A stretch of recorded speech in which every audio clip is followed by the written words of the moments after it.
Everyone. My name is Andrew Lance, and I'm a physical therapist and co-owner at Restorative Therapy Company. I am coming to you live from my kids' playroom here. Becca and I and everyone at RTC hope that you are doing well in this crazy time and are staying safe. We thought that now is as good a time as ever to start doing some educational shorts, and today I'm going to talk to you about what is found or shown on MRIs or functional MRIs in your brain when you are in pain or have a body part that has been immobilized for some time. This will go hand in hand with some of the information in this month's PT newsletter. So thank you for tuning in. I hope you enjoy, and we certainly appreciate any feedback that you have to offer. A really easy way to describe what is found on fMRIs in a brain that is in pain is by using a pin board. So you can see here, this is a pin board. I'm sure many of you have seen these before. Your brain basically has a virtual representation of the body, and normally when you are moving around and not in pain, everything is well-defined and well-defined in your brain. A hand looks like a hand, a leg looks like a leg, and so on. What fMRIs are showing in individuals who have been in pain or immobilized in a certain area for even just 2 days is that the neurons in the brain that represent the area and the surrounding neurons become excited, and that area becomes effectively what we call smudged. It's basically like spilling coffee on your roadmap. Can't tell you where to go anymore, or at least can't tell you where to go as well. An easy way to describe or demonstrate that visually is by using the pin board. I got this idea from one of my favorite PT educators, Urson Religioso, who took the idea from David Butler, who is the popular pain science researcher and author of one of my favorite books called Explain Pain. So basically what we do with the pin board is we pop the hand out, and I'm sorry I have to point this away just a little bit so that we don't have much of a glare on the screen there.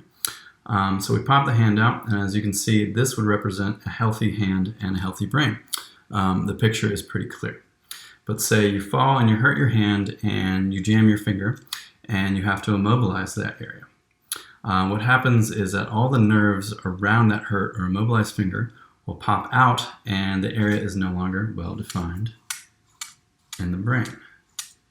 So we pop that out, and you can see we're losing definition of that finger there. So the area becomes smudged, or what we term cortically smudged or blurred. If pain persists in the immobilized area longer, the area will become even more ill-defined, which is not so good. So you can see we've lost all definition, and we don't even really look like a hand anymore. So using this visual a lot of times helps us as physical therapists explain the reason why some people come to us and say, my shoulder feels off, something just doesn't feel right. It's like they've lost a sense of ownership of that body part in that injured area versus an uninjured area.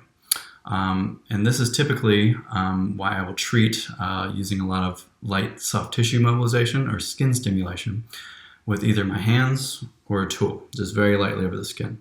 The skin has a lot of mechanoreceptors, which can notify the brain of light touch or non-painful and non-threatening novel stimulus. This can help redefine, or what we call neurosculpt, the area in the brain that represents the injured or immobilized body part. This will allow for improved motor control and then allows the individual to reaccess or regain that sense of ownership of the injured body part. And then what we can have is a healthy looking hand and a healthy looking brain again.